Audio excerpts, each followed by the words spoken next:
ॐ अज्ञानतिमिरन्धस्य ज्ञानाञ्जनशलाकया चक्षुरुन्मीलितं येन तस्मै श्रीगुरवे नमः।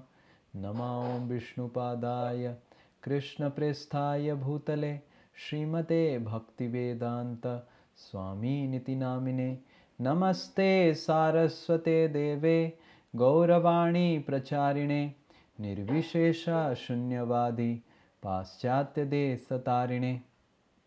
हे कृष्णा करुणा सिंधु दीनबंधु जगतपते गोपेश गोपिका कांत राधा कांता नमस्तुते। तप्त कांचना गौरांगी राधे वृंदावनेश्वरी वृषभानुसुते देवी प्रणमामि हरिप्रिये। जय श्री कृष्ण चैतन्य प्रभु नित्यानंद श्री अद्वैत गदाधर शिवासादि गौर भक्त वृंद।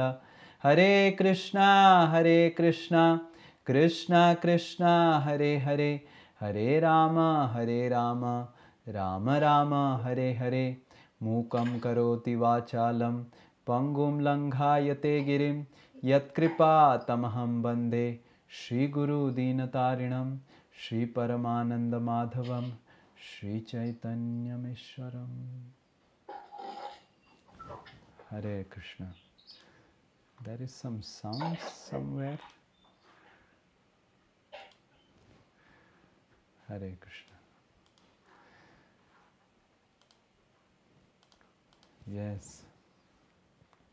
तो आप सबको हमारे रविवार का श्रीमद् भागवतम कक्षा में स्वागत है। तो हम चर्चा कर रहे थे किस तरह देवता लोग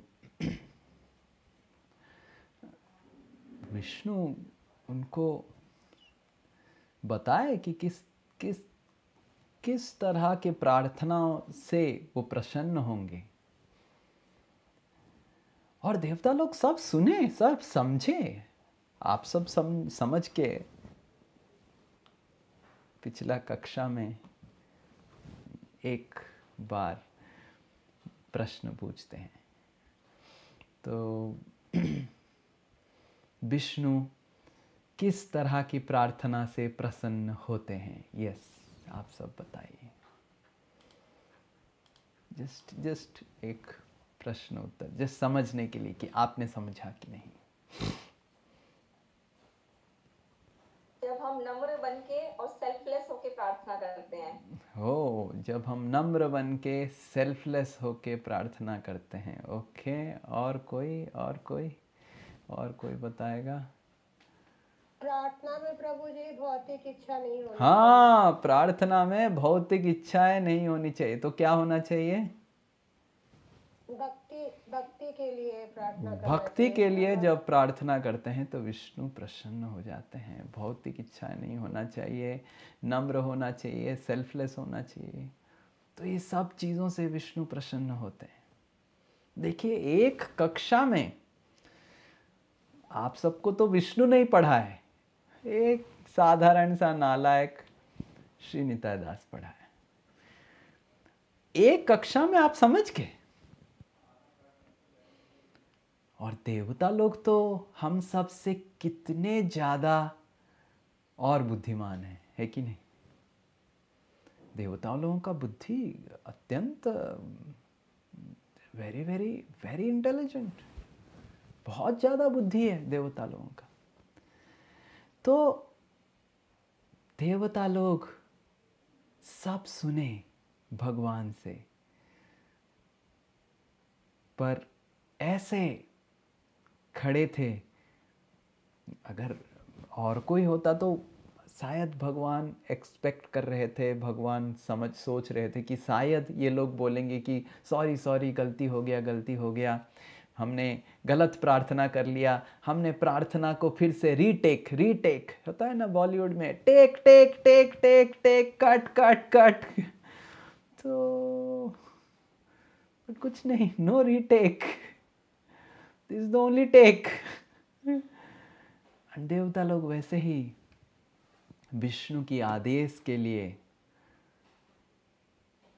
खड़े हो गए।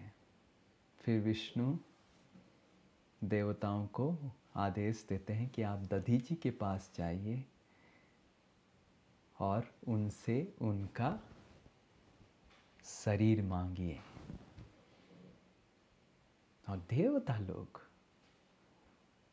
ये कह के विष्णु 10वें अध्याय में विष्णु डिसअपियर्स और सारे देवता लोग एकत्रित होके, प्रमुख देवता लोग एकत्रित होके दधीची मुनि के पास पहुंचते हैं और प्रार्थना करते हैं कि हे दधीची, आप अपना शरीर, अपना जो हड्डियां हैं वो सब आप हमको दान में दीजिए। जस्ट इमेजिन आपके पास कोई अगर आता है कि हे वैष्णवा, आप तो प्रभु हैं, आप तो दानी हैं, आप एक छोटा सा सेवा कर लीजिए। ओ प्रभु जी, क्या सेवा कर सकते हैं ना, आप अपना हड्डी निकाल के दे दीजिए, सारा हड्डी। सोचिए आप क्या करेंगे उस समय। इंद्र दधीची मुनि को, और क्यों दे दीजिए? ताकि हम स्वर्गलोक में जा सकें, भोग कर सकते हैं और उर्वशी, मेनका और सोमरस, ये सब जो आनंद है स्वर्ग का, उसको उपभोग कर सकते हैं। सोचिए इस तरह का। और सुखदेव गोस्वामी बताते हैं कि इंद्र गए दधीची मुनि के पास, आप मर जाइए, एनीवे आप तो ऋषि हैं, आप जी के भी क्या फायदा होगा। ऋषि लोग तो दूसरों की सेवा के लिए ही रत रहते हैं, आप मर जाइए और मर के आपका शरीर हमको दे दीजिए, ताकि और तो और आप विष्णु के भक्त हैं, आप विष्णु को प्रसन्न करना चाहते हैं कि नहीं? ना, हाँ जरूर, कौन बोलेगा कि नहीं करना चाहता हूं, हम करना चाहते हैं। तो तुरंत मर जाइए, तो तुरंत मरिए, अभी तक जिंदा है। विष्णु बोल के चले गए हैं, हमको बोल के गए हैं कि जाइए दधीची के पास, उनका शरीर दीजिए। हो, विष्णु ऐसे बोले? हाँ, विष्णु ने बोला कि आप अपना शरीर दीजिए, ताकि उस शरीर से वज्र बनेगा और वृत्रासुर को हम मारेंगे। बहुत परेशान करके रखा है वृत्रासुर, विष्णु का आदेश है, ये वृत्रासुर को मरेगा केवल आपके शरीर की हड्डियों से। तो देवता लोग ऐसे प्रार्थना किए दधीची मुनि से। और दधीची मुनि अंदर अंदर सोच रहे थे कि मेरा क्या भाग्य है, विष्णु की प्रसन्नता के लिए मेरे को कुछ सेवा का मौका मिला है। ये उनका अंदर का विचार था, सुखदेव गोस्वामी बताते हैं। पर जस्ट थोड़ा देवताओं को, थोड़ा हंसी मजाक, थोड़ा देवताओं को देखने के लिए उनका रिएक्शन क्या होता है अगर मैं मना कर देता हूँ, और क्या उनका परिस्थिति होता है और क्या वो बोलते हैं उस परिस्थिति में, ये थोड़ा देखने के लिए देवता लोगों को दधीची मुनि बताए, हाँ क्या आपको क्या पता है कि मृत्यु कितना कष्टकर होता है, और आप बोल रहे हैं कि मैं मर जाऊं ताकि आप स्वर्ग में भोग करें? आपको पता है कि मृत्यु के समय क्या दुख और क्या कष्ट एक व्यक्ति को मिलता है? हमारे आचार्यगण बताते हैं कि मृत्यु के समय पुराणों से श्लोक लेके बताते हैं कि मृत्यु के समय एक साथ 40,000 बिच्छू अगर आपको काटते हैं, जिस तरह का कष्ट आपको मिलेगा उस तरह का कष्ट मृत्यु के समय होता है। आप सबको कितने को बिच्छू का डंक का एक्सपीरियंस है? कितने लोगों ने बिच्छू का डंक खाया है और महसूस किया है? कोई नहीं। ओह नो, ओह नो, आप समझ नहीं पाएंगे। Oh, one devotee has raised hand. Yes, please tell your experience. वो रियल बिच्छू था या वो बिच्छू का छोटा भाई था? Please tell your experience. We want to hear कि बिच्छू कैसे। छोटा सा प्रभु जी बिच्छू था बिल्कुल। Oh no, that is LKG version. LKG बिच्छू, that is not but। मेरे इस उंगली में काटा था। हाँ, तो क्या हुआ? और पूरे उंगली में, मैं तो उस समय बहुत छोटी थी, बट मैं बता नहीं सकती जो मुझे क्या हो रहा था। मेरा पूरा ये हाथ काम नहीं कर रहा था। Just imagine one hand, one small finger portion में एक बिच्छू काटा तो पूरा हाथ कार्य नहीं कर रहा था और ये काम नहीं कर रहा था मेरा। और मैं छोटी थी, मैं बता भी नहीं सकती थी कि मुझे हो क्या रहा है। Just imagine. And this is the LKG version of बिच्छू। बट मैंने उसको मारा भी था प्रभु। आपने मार दिया? मैंने मारा भी हाँ, था तो उसे। आपको अच्छे से भक्ति अभी करना पड़ेगा। वो बिच्छू को फिर सदगति मिलेगा। हाँ, तो सबने पूछा क्योंकि वो बिच्छू अभी भागवत कक्षा का हिस्सा बन गया है। It has become a character in Bhagavatam class. तो बिच्छू अमर हो गया। तो सबको मैं बताई थी कि यही मुझे काट लिया था, तो सबको पता चला कि अच्छा बिच्छू ने काट लिया। Yeah, so just see, just one experience of getting bitten by scorpion. एक बिच्छू, और वो भी LKG बिच्छू। मान लीजिए एक PhD बिच्छू, मतलब बहुत हृष्ट पृष्ठ यूथफुल नौजवान बिच्छू आपको काटता है। और एक नहीं, 40,000 बिच्छू आपके शरीर की अलग अलग अंगों को अगर एक साथ सिंक्रोनाइजेशन सिंफनी में काटते हैं, जो कष्ट आपको मिलता है वो कष्ट मृत्यु के कष्ट के समान है। मिनिमम, ये मिनिमम है, it is not maximum. Minimum उतना कष्ट तो आपको होगा। तो दधीचि मुनि थोड़ा मजाक करने के लिए, देखने के लिए कि इंद्र क्या बोल रहे हैं और सारे प्रमुख देवता लोग क्या बोल रहे हैं, कि बताने लगे कि अरे मृत्यु के समय इतना कष्ट होता है, कौन अपना शरीर देगा? ऐसे ही। और विष्णु क्या क्या बोल रहे हैं विष्णु के वजह से। अरे विष्णु को तो अलग अलग तरीके से प्रसन्न किया जा सकता है, केवल मर के होता है क्या? भक्ति करके हो सकता है, उनको मैं प्रसाद चढ़ा सकता हूं, ये कर सकता हूं। तो ये कौन सा तरीका है विष्णु को प्रसन्न करने का? हाँ। और इतना कष्ट कैसे आप विश्वास कर लिए? हाँ, विष्णु बोल दिया और आप इधर आ गए हमको मांगने के लिए। आपको शर्म नहीं है, लज्जा नहीं है? हाँ, थोड़ा तो लज्जा रखना चाहिए। हाँ, मैं होता तो, मैं आपके जगह होता तो कभी ऐसा नहीं करता। किसी के पास पहुंच गया, आप अपना शरीर दे दीजिए, ठीक है, कोई कपड़ा दे दीजिए, कोई दूसरा तरीके का गिफ्ट दे दीजिए, वो ठीक है। आप अपना शरीर दे दीजिए, मतलब आप वो कितने प्रेम से बोल रहे हैं कि आप मर जाइए हमारे लिए। ये कैसा बात हो गया?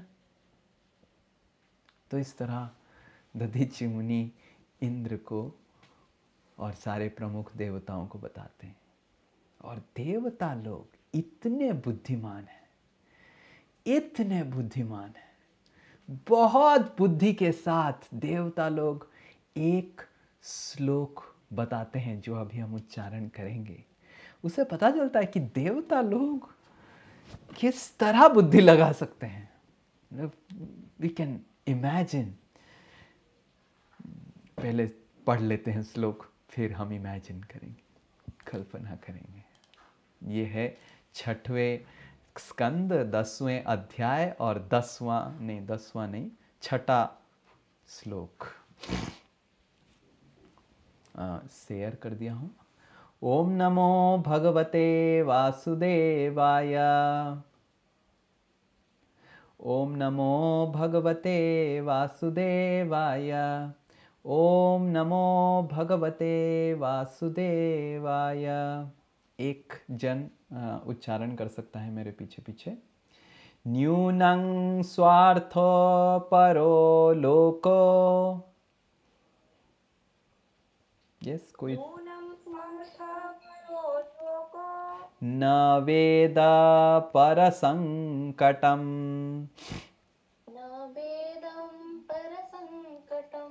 यदि वेद न याचेत।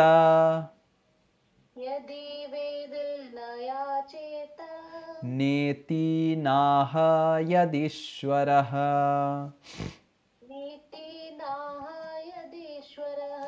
यस पढ़िए प्रीति माता जी ट्रांसलेशन। प्रभु जी, जो नितांत स्वार्थी होते हैं वे अन्यों की पीड़ा को सोचे बिना उनसे कुछ याचना करते हैं, किंतु यदि याचक दाता की कठिनाई को जान ले तो वह कोई वस्तु न मांगे। इसी प्रकार जो दान दे सकता है वह याचक भिखारी की कठिनाई नहीं समझ सकता, अन्यथा जो कुछ भी वह मांगे वह उसे देने से इनकार नहीं करेगा। तो एक्चुअली देखा जाए तो कुछ समझ में नहीं आ रहा है क्या बोल रहे हैं। याचक जो मांग रहा है, जो याचक है, ये वो घुमा फिरा के, पर आचार्य लोग बता रहे हैं कि क्या बोल रहे हैं देवता लोग। आपको बताएंगे तो आप बहुत बहुत आनंदित हो जाएंगे। ओह ये बोल रहे हैं क्या। न्यूनम स्वार्थो परो लोको न वेद पर संकटम। जो स्वार्थपर लोग होते हैं, जो मूर्ख होते हैं, वो जब भिक्षा मांगने जाते हैं अपनी स्वार्थ के लिए,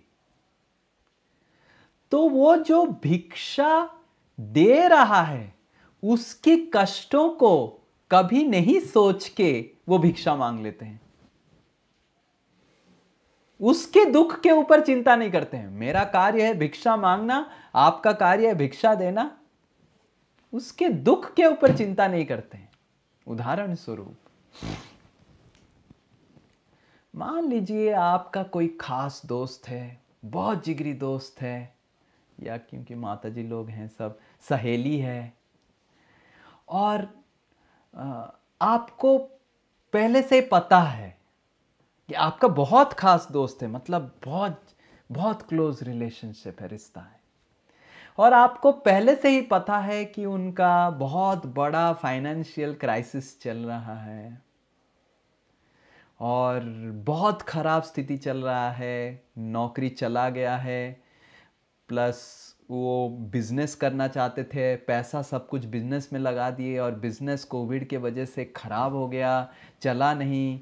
अभी घर में बैठे हुए हैं, बिज़नेस के चालू करने के लिए लोन भी लिए थे, नौकरी नहीं है, लोन का इंटरेस्ट देना है, घर का EMI लिए थे उसको भी भरना है, एंड बहुत फाइनेंशियल क्राइसिस में गुजरे हैं, और आप उनके घर जाते हैं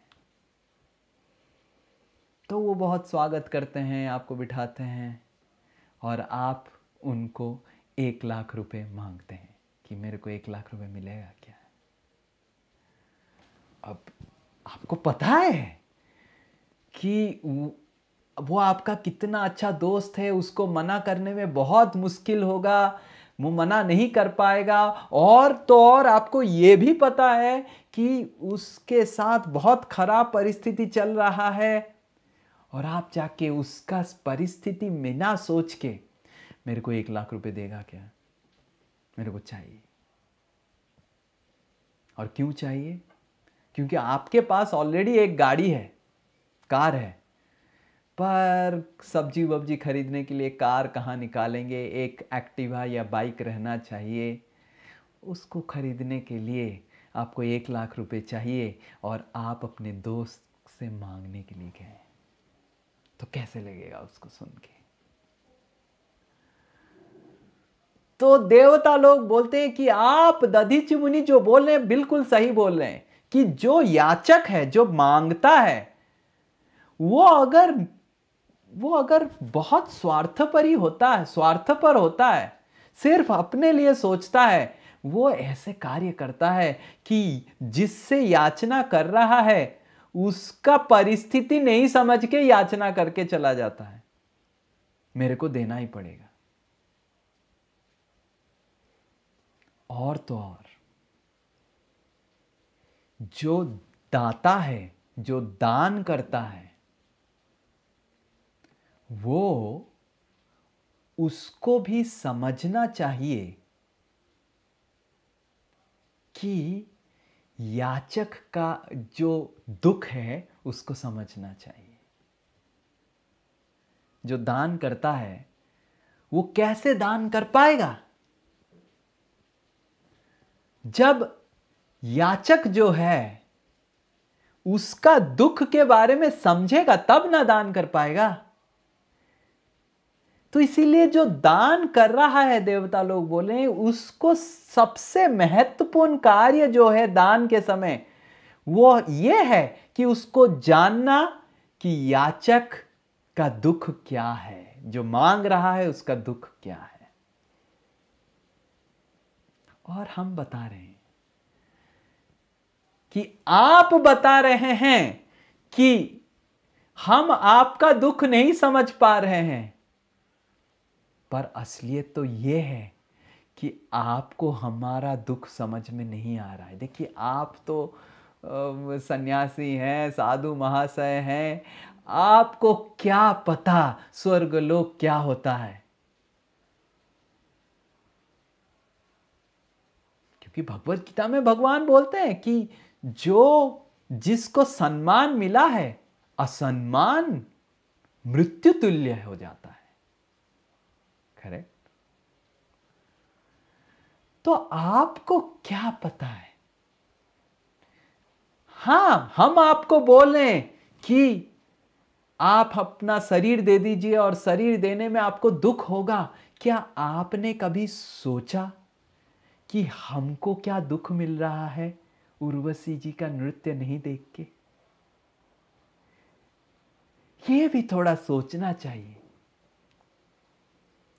हमारा भी एक दुख है और हमारा दुख आपके दुख से कई गुना ज्यादा है। आप तो साधु महात्मा है, सहिष्णु है। साधु लोगों को तो दुख सहना ही चाहिए। हम जैसे आसक्त गृहस्थ लोगों के लिए ये तो साधु का कार्य ही है। और तो और विष्णु बोले हैं आपको कष्ट सहने के लिए।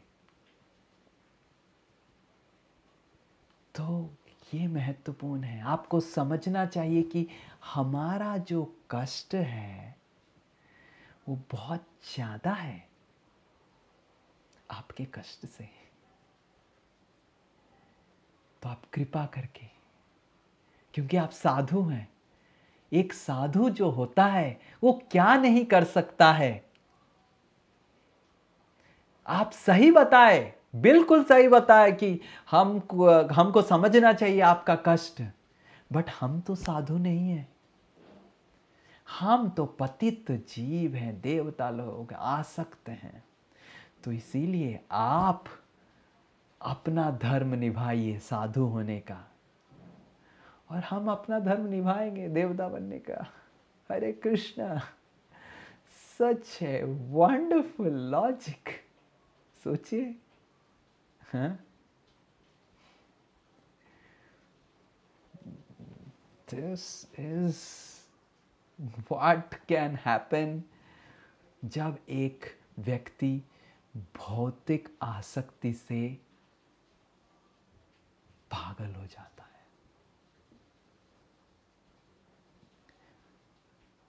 हाँ, हम समझते हैं कि ये लीला में हो रहा है, विष्णु के आदेश से देवता लोग पहुंचे हैं दधीचि मुनि से अपना शरीर को याचना करने के लिए, उनका शरीर को याचना करने के लिए। पर क्या सुखदेव गोस्वामी और भगवान हमको इस कहानी से शिक्षा देना चाहते हैं कि भौतिक कार्य, भौतिक आसक्तियां हमको पागल बना देते हैं और हम इतने स्वार्थपर बन जाते हैं कि किसी का कष्ट कुछ भी समझ नहीं पाते हैं। इस दुनिया में हम देखते हैं कि एक व्यक्ति अपने स्वार्थ के लिए कुछ भी करने के लिए तैयार है। पहले तो एटलीस्ट लोग अपने परिवार में निस्वार्थ रूप से सेवा करते थे, पति पत्नी का, पत्नी पति का, पति पत्नी बच्चों का।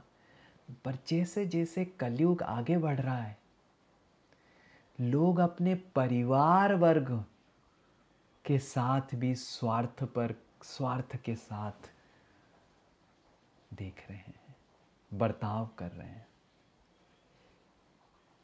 इस तरह लोग अत्यंत स्वार्थपर बन जा रहे हैं, अत्यंत। केवल मैं कैसे आनंद में रहूंगा, और उसके वजह से लोग कई कई दुख दूसरों को देते हैं।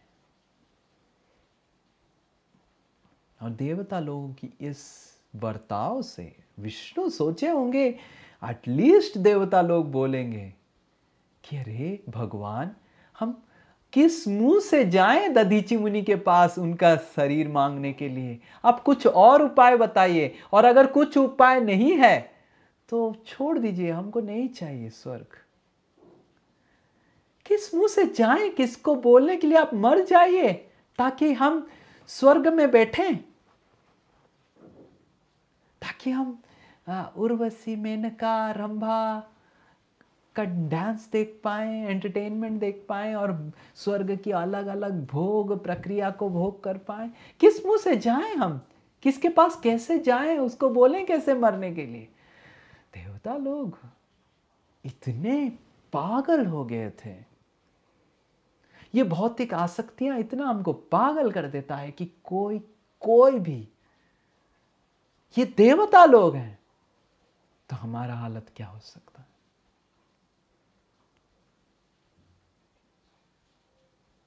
और ये मत हमको समझना चाहिए कि अगर कोई स्वार्थ से अपनी भोग और अपनी आनंद के लिए जीवन जीता है तो उसको आनंद मिलता है। स्वार्थ के जीवन में आनंद और संतुष्टि बिल्कुल नहीं है। केवल निस्वार्थ जीवन में ही आनंद है।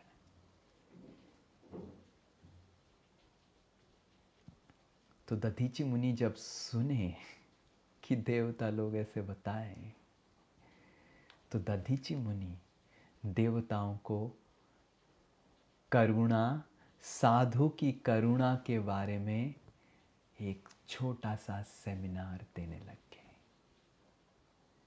कि हे देवता लोग, आपने बिल्कुल सही बताया कि एक साधु जो होता है अनेक कष्ट झेल सकता है लोगों को आनंद और साहाय्य करने के लिए। तो दधीचि मुनि ये श्लोक बताते हैं देवताओं को, प्रसन्न होके कि हाँ बिल्कुल आप सही बोला। हालांकि देवता लोग इस भाव से नहीं बताए थे, देवता लोगों को बस उनका एजेंडा क्लियर करना था। बट ये श्लोक दधीचि मुनि बताते हैं यो ध्रुवेणात्मना नाथा यो ध्रुवेण आत्मना नाथ ना धर्मं न यशा पुमान् न धर्म न यशः पुमान् ईहेत भूत दयया इर्हेत भूत दयया ससोच्य स्थावरैरपि। ससोच्य स्थावरैरपि। यस, पढ़िए ट्रांसलेट। कौन पढ़ रहा था? श्लोक उच्चारण किया, नाम बता। मैं प्रभु जी। ओके, शोभा माता जी। यस, पढ़िए ट्रांसलेशन। ट्रांसलेशन। हे देखो, जो न तो दुखी प्राणियों पर दया दिखाता है और न धार्मिक नियमों या अक्षुण कीर्ति के महान कार्यों के लिए अपने नश्वर शरीर की बलि कर सकता है, वह निश्चय ही जड़ प्राणियों तक के द्वारा धिक्कारा जाता है। तो दधीची मुनि बोलते हैं कि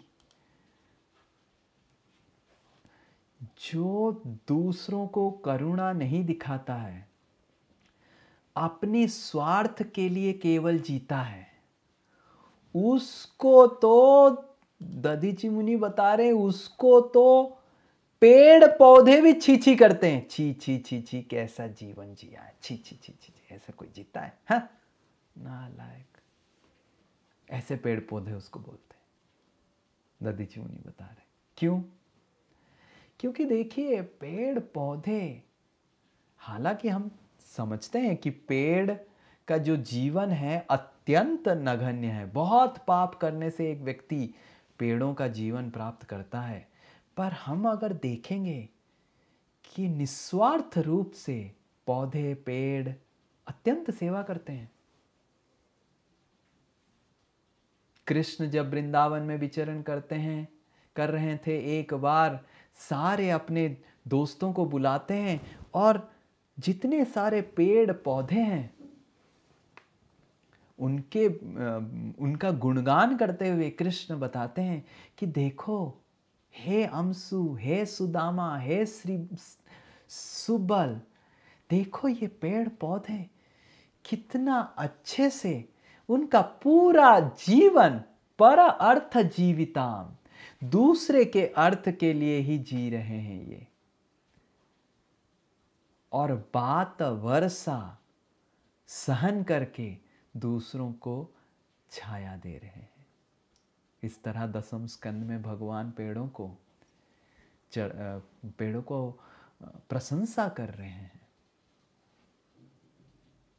और भगवान बताते हैं कि अगर कोई मनुष्य जीवन प्राप्त किया है तो उनको पेड़ों से शिक्षा प्राप्त करना चाहिए कि किस तरह दूसरों के लिए जीने से ही हम मनुष्य जीवन सफल कर पाएंगे। एतावाच जन्म साफल्यम, ये भगवान श्लोक बताते हैं दसम स्कंद में। एतावाच जन्म साफल्यम देहिनाम इह देहिषु प्राणेरर्थेर्धिया वाच श्रेयामाचरणम सदा। तो भगवान बोलता है कि प्राणेर अर्थेर धिया वाच, उसको व्यवहार करके अपना उसको सेवा करना चाहिए। और अगर वो नहीं करता है तो पेड़ पौधे भी उसको छी करते हैं। क्यों? देखिए, इधर सुखदेव गोस्वामी दधीची मुनि पेड़ पौधों का एक, पेड़ पौधे नहीं लिखे हैं, मतलब वृक्ष नहीं लिखे हैं, लिखे हैं स्थावरैर।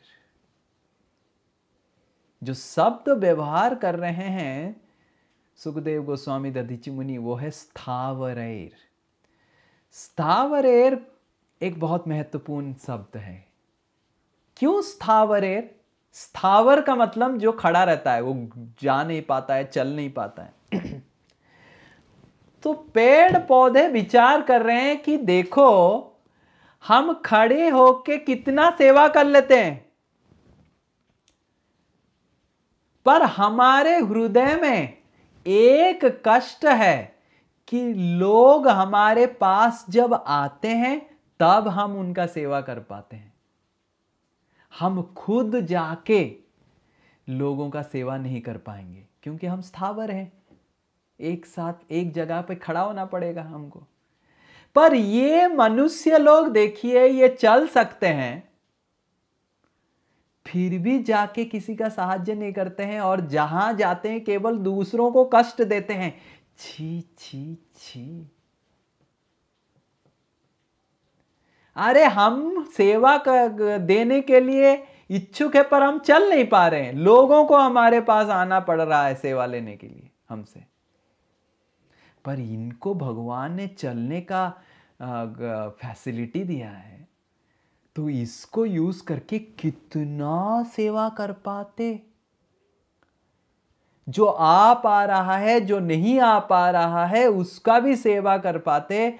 ये मनुष्य लोग देखिए कितने नालायक है, सेवा करना ही नहीं चाहते। छी छी छी छी छी छी। चल चल के कितना सेवा कर सकते हैं। तो दधीची मुनि बता रहे हैं कि कोई अगर सेवा और निस्वार्थ सेवा मनुष्य जीवन प्राप्त करके अगर कोई सेवा नहीं करना चाहता है निस्वार्थ रूप से भगवान के साथ लोगों को जोड़ने का, तो पेड़ पौधे उनको बोल रहे हैं कि देखो इनके पास शक्ति है, सामर्थ्य है, पर ये दूसरों का सेवा नहीं कर रहे। प्राणेर अर्थेर धिया वाचः। एक मनुष्य के पास 4 प्रकार की शक्तियां होती हैं। प्राणेर फिजिकल पावर, शारीरिक शक्ति। अर्थेर फाइनेंशियल पावर, आर्थिक शक्ति। धिया बुद्धि, इंटेलेक्चुअल पावर। एंड चौथा है वाचः, द पावर टू इन्फ्लुएंस, दूसरों को प्रभाव करने का शक्ति, दूसरों को प्रभावित करने का शक्ति। एंड हम देखते हैं एक व्यक्ति ये सारा चीजें व्यवहार करता है केवल अपनी स्वार्थ को, और स्वार्थ जो प्रदान कर रहे हैं परिवार वर्गों की सेवा करने के लिए, परिवार वर्गों की आनंद के लिए, या फिर खुद की स्वार्थ आनंद के लिए।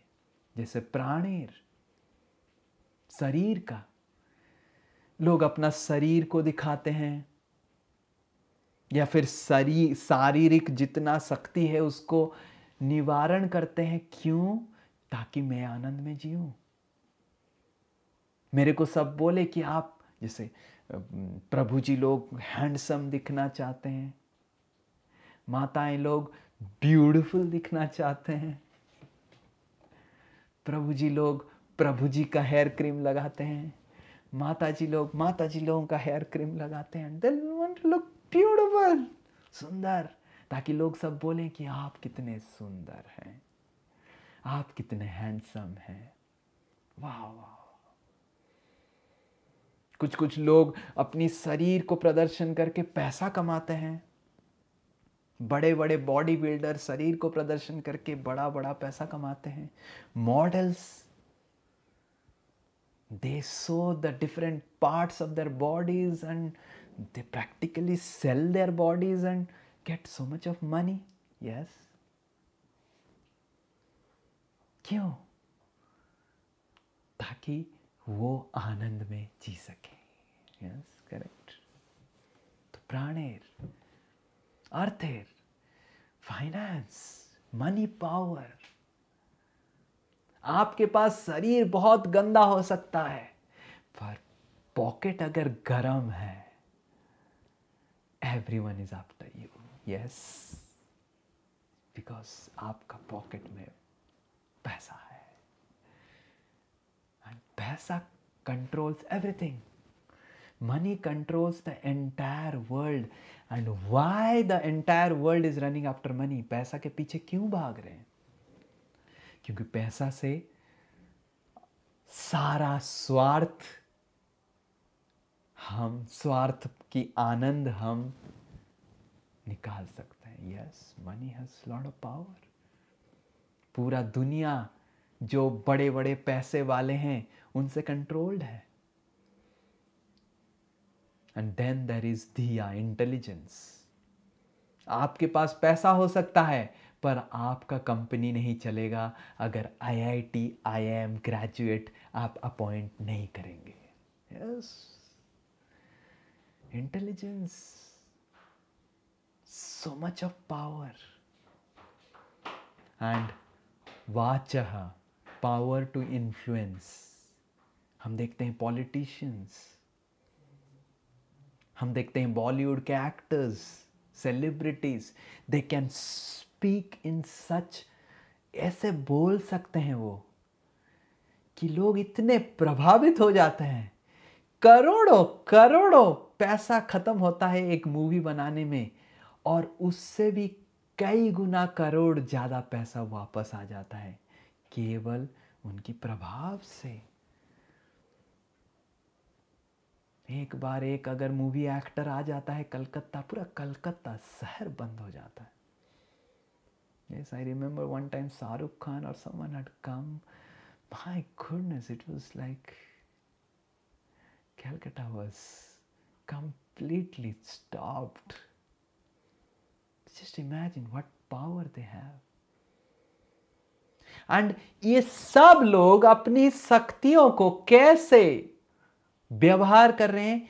केवल अपनी स्वार्थ के लिए. और ये सारे लोगों को पेड़ पौधे भी छी छी छी छी करते हैं. और साधु और वैष्णव का एक जिम्मेदारी है कि उनके पास जो भी प्राण की शक्ति है, आर्थिक शक्ति है, बुद्धि है और वाच है, हमको कोशिश करना चाहिए लोगों को भगवान के साथ जोड़ने का. क्योंकि सबसे ज़्यादा निस्वार्थ सेवा ये है कि अगर हम एक व्यक्ति को भगवान की कृपा के साथ जोड़ दें. This is the greatest welfare activity.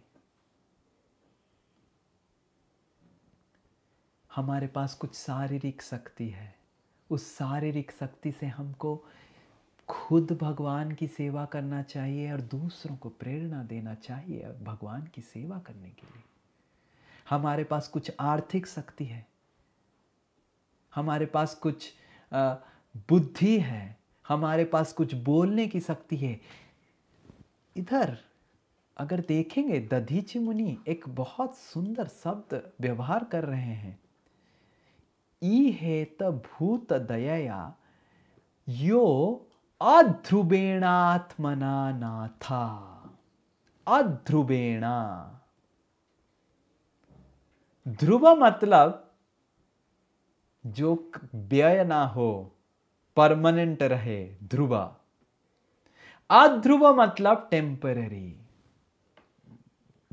Right. तो दधीचि मुनि बोल रहे हैं कि ऐसा नहीं कि अगर शारीरिक शक्ति आप ऐसे रख देंगे तो वो शारीरिक शक्ति रहेगा आपके साथ, परमानेंट एसेट. ऐसे भी शरीर जाने वाला है. और लोग क्या करते हैं, जब कोई भक्त बनता है तो बोलते हैं हाँ ये भी कोई उम्र है भक्ति करने का. ओके, क्या उम्र है भक्ति करने का? जब वृद्ध हो जाएंगे, जब कुछ नहीं कर पाएंगे भगवान के लिए, उस समय भक्ति करना चाहिए. अभी तो तुम कितना कुछ अपने लिए कर पाएगा ना. हाँ, ये भक्ति का करने का समय है. जब बूढ़ा हो जाएगा, जब कुछ और नहीं कर पाएगा, कहां भगवान भाग जा रहे हैं, बैठे हुए हैं ठाकुर जी हर समय. सोचिए किस तरह का भ्रांत धारणाएं हमारे भारत में प्रचलित है। बुढ़ापे में भक्ति करना चाहिए और जवानी में स्वार्थ रूप से आनंद लेना चाहिए। और इस तरह के लोगों को तो पेड़ पौधे क्या बोलते होंगे, वो तो छीछी भी नहीं करेंगे, वो तो मुंह भी नहीं देखेंगे, इसका मुंह भी नहीं देखेंगे, क्योंकि छीछी करने के लिए मुंह भी देखना पड़ता है व्यक्ति का। कि हम भारत में पैदा हुए हैं जहां पे गली गली में हम भगवान के साथ दर्शन और भगवान के साथ संग प्राप्त करने का हमको मौका मिलता है। हर गली में मंदिर है और हम बोलते हैं कि बुढ़ापा जब आ जाएगा बेड में बैठ जाएंगे और कुछ तो नहीं कर पाएंगे, उस समय भगवान का नाम लेंगे, माला लेंगे। अभी तो पैसा कमाने का समय है, अभी तो शरीर बनाने का समय है। कितना समय हमारा शरीर चर्चा में जाता है, कितना समय हमारा I have seen sometimes people take 1.5 hour to take bath, स्नान करने के लिए। क्या करते हैं भगवान जाने, बिकॉज शरीर तो 5.5 फुट का 6 फुट तो आजकल कोई होता ही नहीं है, 5.5 फुट मैक्सिमम। और कोई कोई थोड़ा मेरे जैसा होता है तो 5 foot 9 inch 10 inch 11 inch, that's it. 1.5 घंटा। एंड हम उनको बोलेंगे कि आप थोड़ा भगवान का नाम लीजिए ना, समय नहीं है। अगर बस 15 मिनट अपने स्नान के समय से, 2 मिनट 5 मिनट अपने खाने के समय से अगर निकालेंगे तो भगवान का नाम हो सकता है। पर कोई अपना शारीरिक आनंद को त्याग बलिदान नहीं देना चाहता है। और आर्थिक शरीर को एटलीस्ट थोड़ा सा त्याग कर सकते हैं, अर्थ लोग इतने आसक्त होते हैं पैसा से, इधर इन्वेस्ट करो उधर इन्वेस्ट करो। कुछ लोगों के पास 4 फ्लैट होता है एक शहर में। I really don't know what they will do. They can stay in only 1 flat. They have 1 bungalow somewhere, this place, that, and investment कर रहे हैं। इन्वेस्टमेंट नहीं है ये डेवास्टेशन है। This is greed. लोभ को बताया जाता है investment. This is simply greed. If you have extra, give it to others. No one will give. What will happen to my future? You already have so much in future. तो आर्थिक, बुद्धि, वाचा, ये सारे चीज भगवान के लिए जब सब कुछ वृद्ध हो जाएंगे, जब आर्थिक रूप से हम कमाना बंद कर देंगे, रिटायरमेंट ले लेंगे, तो आर्थिक पावर हमारा नहीं है।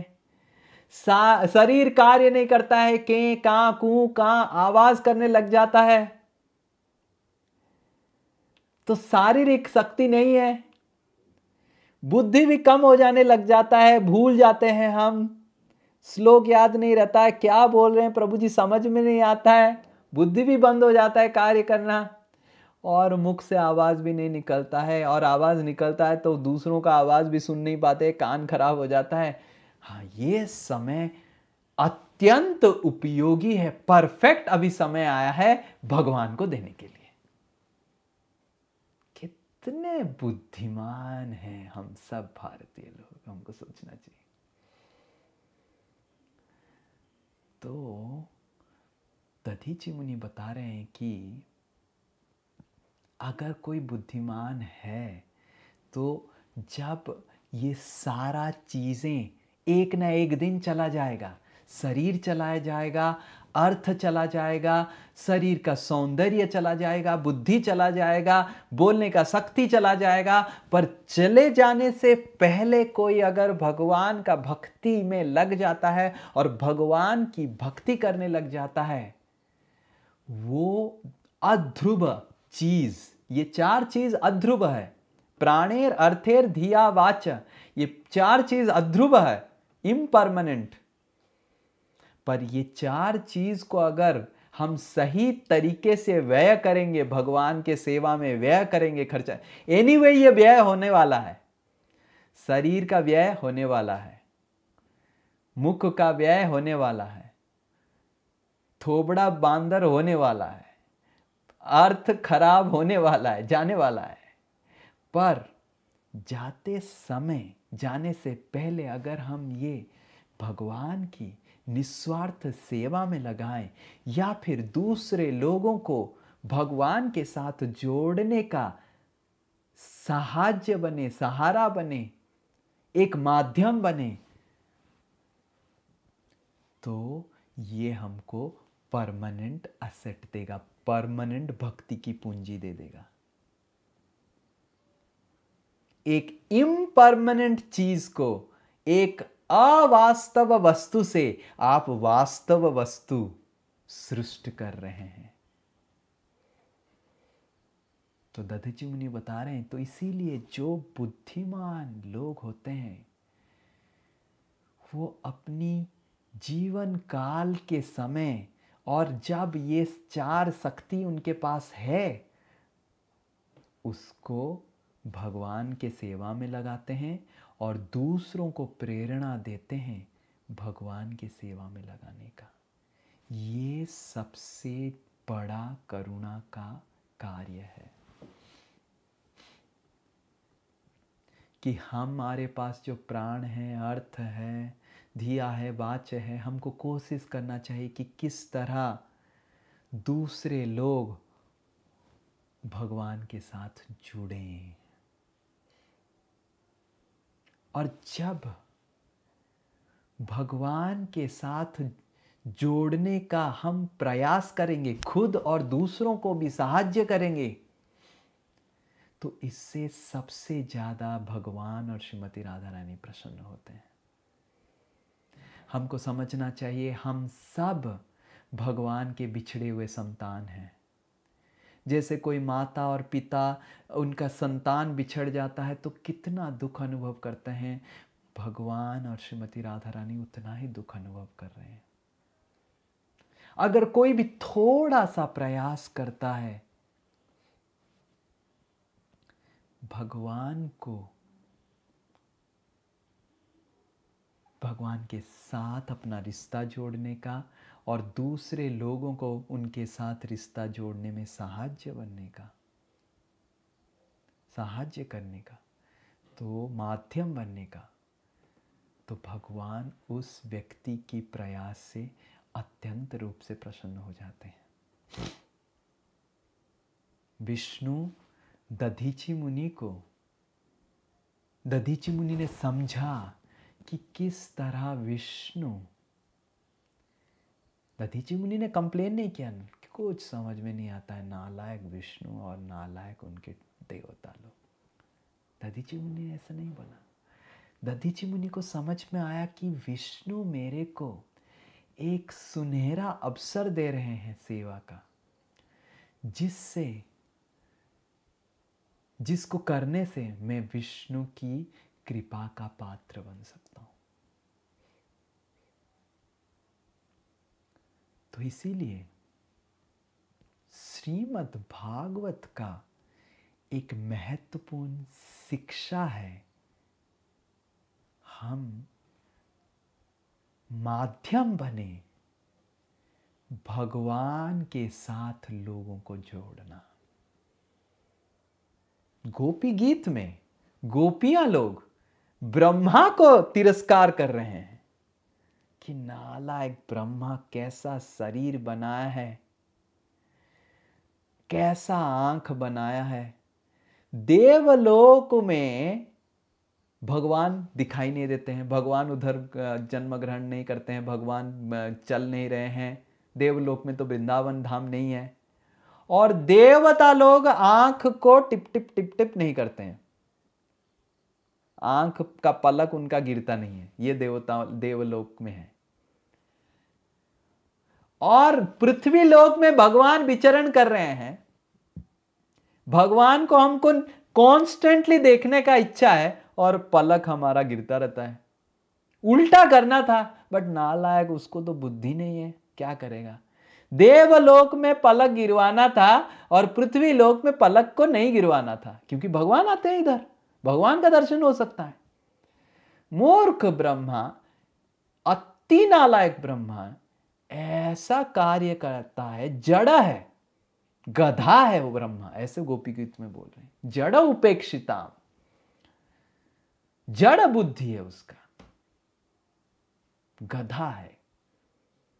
तो एक तरफ गोपी लोग, ब्रह्मा जो इस ब्रह्मांड के सबसे महत्वपूर्ण पुरुष है, first person, just like Bharat का फर्स्ट पर्सन है प्रेसिडेंट, तो उसी तरह Brahma is the first person of entire universe.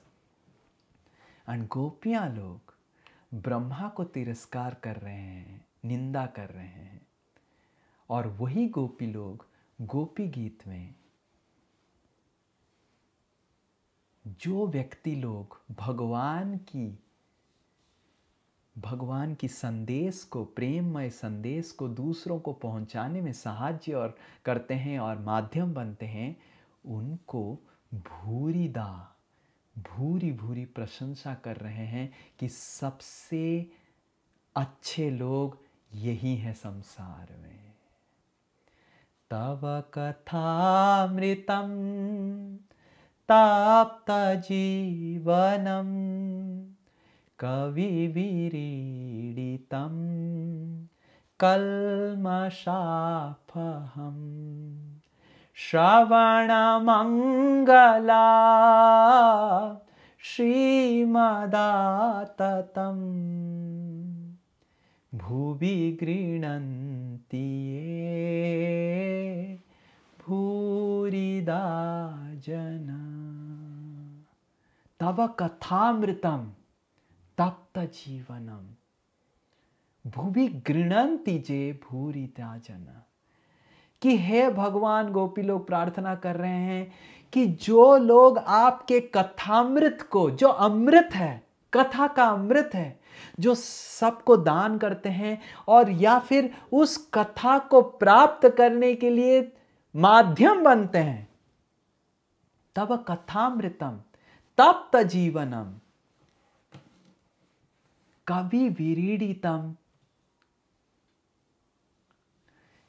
कभी लोग, बड़े बड़े विद्वान लोग बोले हैं कि कल्मषापहम्, सारा हृदय का कल्मष, कष्ट आपहम चला जाता है केवल भगवान की कथामृत पान करने से। सारा दुख, सारा क्लेश, सब कुछ चला जाता है अगर कोई ध्यान पूर्वक भगवान की कथामृत को केवल पान करता है। और गोपी लोग ऐसे प्रार्थना कर रहे हैं कि कोई भी व्यक्ति अगर आपकी कथामृत, जो सारा दुख को मिटा सकता है और श्रवण मंगलम, ना केवल दुख मिटा देता है, जीरो कर लेता है दुख को, जीवन में मंगल भी क्रिएट करता है। श्रवण मंगलम श्रीमदादतम, और जीवन में अत्यंत खुशहाली लेके आता है, वो व्यक्ति भूरिदा कहलाते हैं। और उन सबको हम नमन करते हैं। तो गोपी लोग प्रार्थना कर रहे हैं कि हे भगवान, कि हम उन साधुओं को नमन करते हैं जो आपकी कथामृत को दूसरों को पिलाते हैं और पिला के उनकी हृदय की जितने सारे कल्मष, उनकी जीवन की जितने सारी क्लेश को निवारण में सहायता करते हैं। और ये भूरिदा है, ये दाता, दा मतलब दाता, दाताओं में भूरी है, मतलब सबसे बड़े हैं। देखिए गोपी लोग सबसे बड़े भक्त हैं भगवान के। और गोपी लोगों ने जिसको सर्टिफिकेट दिया वो सबसे बड़े भगवान के भक्त हो गए। भूरिदा, द ग्रेटेस्ट चैरिटेबल वर्क, निस्वार्थ कार्य, सेवा, ये है कि भगवान के साथ दूसरे लोगों को जोड़ने का जब हम या कोई भी माध्यम बन जाता है, वो गोपियों के अनुसार भूरिदा कहलाता है। तो इस तरह दधीचि मुनि देवताओं को बोल रहे हैं कि ये शरीर अंत में कुत्ते या फिर बिड़ाल या फिर कोई सियार सब खा लेंगे, ये शरीर गल जाएगा, जला दिया जाएगा, ये शरीर ऐसे ही रहने वाला है। पर ये शरीर जब तक है, मैं अगर अच्छा कोई कार्य, विष्णु को प्रसन्न कार्य कर लूँ, दूसरों का सेवा कर लूँ, उस सेवा से मेरे को परमानेंट पूंजी मिल सकता है। और वही निस्वार्थ सेवा भगवान विष्णु के प्रति और दूसरों को प्रेरणा देना, भगवान की विष्णु को सेवा करना, विष्णु की सेवा करना, और ये सबसे करुणामय कार्य है इस संसार में। हरे कृष्ण कृष्ण कृष्ण हरे हरे, हरे राम राम राम हरे हरे। श्री कृष्ण भगवान की, श्री श्री वृत्रासुर कथा की जय। श्रील प्रभुपाद की। किसी का कोई प्रश्न है तो पूछ सकते हैं, अगर कोई प्रश्न नहीं है तो हम इधर क्लास को विराम देंगे। यस, बहुत बहुत धन्यवाद। हरे कृष्ण। वांछा कल्पतरुभ्यश्च कृपा सिन्धुभ्यैव च पतितानां पावनेभ्यो वैष्णवेभ्यो नमो नमः। अनंत कोटि वैष्णव वृंद की जय, वैष्णव ठाकुर की जय। हरे कृष्ण।